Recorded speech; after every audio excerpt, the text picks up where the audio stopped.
Okay, hai guys. Okay, pada hari ini kita akan teruskan dengan PDPR kita seterusnya, iaitu muka surat 50, 2.2.4, iaitu menganalisis kesesuaian komponen yang digunakan untuk membina gadget. Pelajar boleh lihat dalam konteks muka surat 50.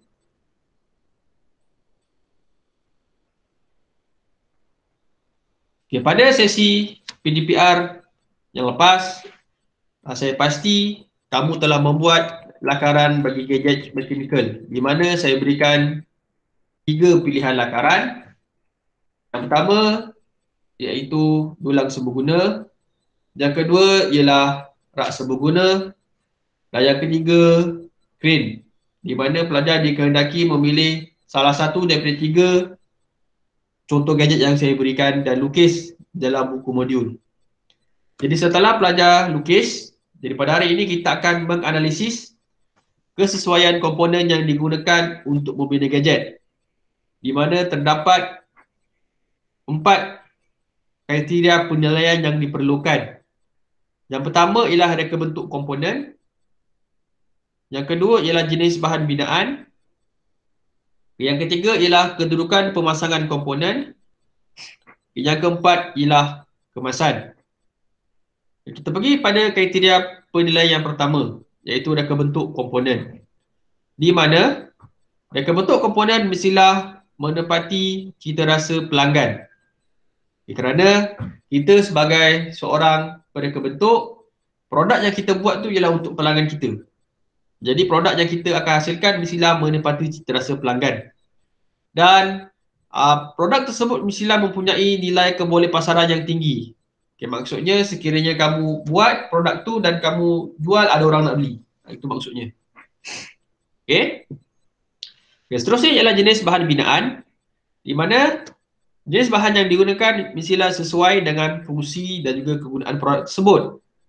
Dan bahan binaan tersebut mestilah berfungsi dengan baik. Dari segi kedudukan pemasangan komponen, di mana dia mempengaruhi jenis-jenis pemasangan yang digunakan.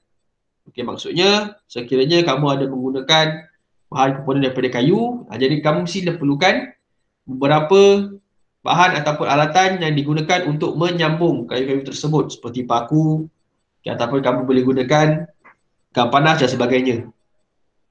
Untuk kemasan, di mana kemasan ni dilakukan pada akhir proses pembinaan gadget nanti, di mana tujuan kemasan ialah untuk membolehkan produk kamu tu kelihatan lebih menarik dan juga dapat melindungi kelemahan pada komponen.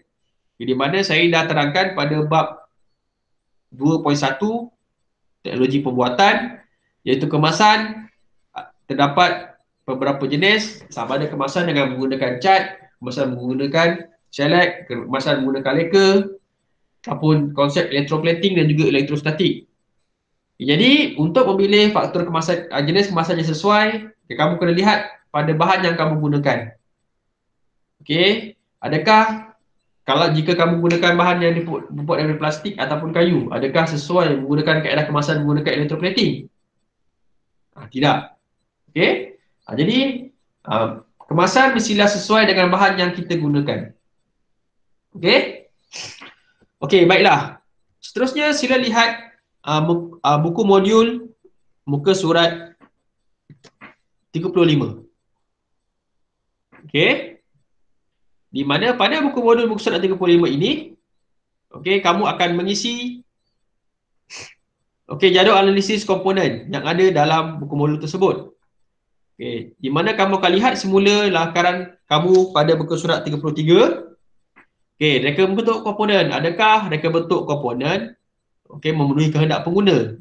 Jika ya, tuliskan ya dan tuliskan kat sini penerangan dia. Okey, sebagai contoh, kamu reka bentuk komponen kamu ialah dolong serbaguna. Jadi adakah dolong serbaguna itu memenuhi kehendak pelanggan seperti yang saya terangkan tadi? Okey, jika ya, so kamu tuliskan ya lah kat sini. Ya. Okey, kemudian tulis reka bentuk komponen menepati cita rasa pelanggan. Okey, kamu juga boleh rujuk dalam buku teks pun ada.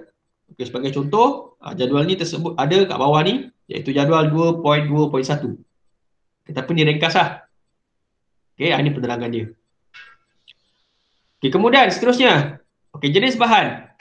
Okey, jenis bahan, adakah bahan yang digunakan sesuai untuk gadget yang kamu hasilkan? Okay, kalau ya, kamu nyatakan kat sini apakah jenis bahan yang kamu gunakan.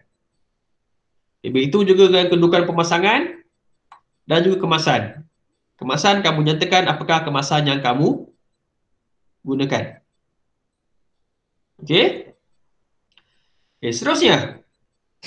Okay, setelah kamu siap jadual analisis kesesuaian pada muka surat 35, kita akan teruskan dengan ini contohlah. Okey. Iaitu kita akan teruskan dengan ini contoh jadual saya, di mana kalau produk saya yang lepas saya gunakan monopod. Okay, jadi saya buat produk monopod. Jadi kalau produk saya sesuai dari segi reka bentuk, jadi reka bentuk yang bersesuaian dengan fungsi monopod. Okay, jenis bahan. Okay, apakah bahan yang saya, adakah bahan yang saya gunakan sesuai untuk membina monopod? Okay, ya, kerana bahan klorид tidak karat yang tahan lasap. Dari segi kedudukan pemasangan, okay, dekat sini kamu boleh nyatakan apakah konsep komponen mekanikal yang kamu gunakan. Okay, di mana saya memasang, menggunakan konsep gelongso untuk memanjang atau memendekkan reka bentuk monopod. Dan juga nyatakan cat. Okey, nyatakan jenis kemasan yang saya gunakan. Okey. Okay, seterusnya ialah membuat rumusan kekuatan dan kelemahan produk sistem mekanikal yang dipilih untuk membina gadget. Okey, boleh lihat dalam buku teks buku surat seterusnya. Di mana hasil analisis yang dirumuskan dalam bentuk jadual, di mana ianya menerangkan kekuatan dan kelemahan sistem mekanikal pada gadget yang dibina. Contoh. Okey. Di mana dekat dalam ni kamu melihat juga buku modul muka surat 36. Kamu akan menyatakan komponen mekanikal yang kamu gunakan. Okey. Okay, sebagai contoh, saya membuat gadget monopod. Jadi komponen yang saya gunakan ialah rangka monopod. Di mana rangka monopod itu saya gunakan sistem mekanikal gelongso. Dari segi kekuatan dia dapat dipanjangkan ataupun dipendekkan untuk penyimpanan. Tetapi kelemahan dia tidak boleh terlalu panjang, akan menyebabkan sukar untuk menampung beban telefon. Itu ialah kekuatan monopod. Tetapi kalau kamu punya, kamu boleh lihat, boleh lihat dalam buku modul. Muka surat 36. Komponen ni ialah bahagian. Sebagai contoh.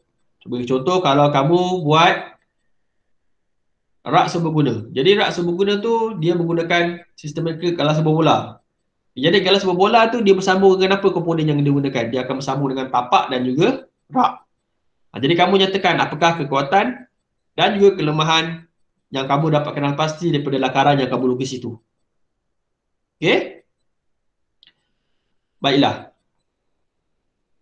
Okey, nanti selesai kamu buat rumusan. Okey, kita akan bina apabila kita naik sekolah nanti. Alright. Okey, lakaran kita dah buat. Okey, ni lebih kepada pembinaan lah. Nanti naik sekolah.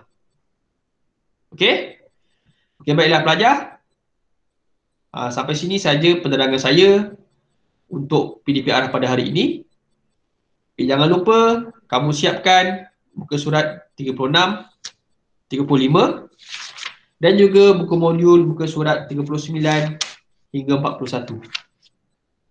Okay, so stay safe. Jika ada masalah boleh WhatsApp saya. Okay guys, jumpa lagi.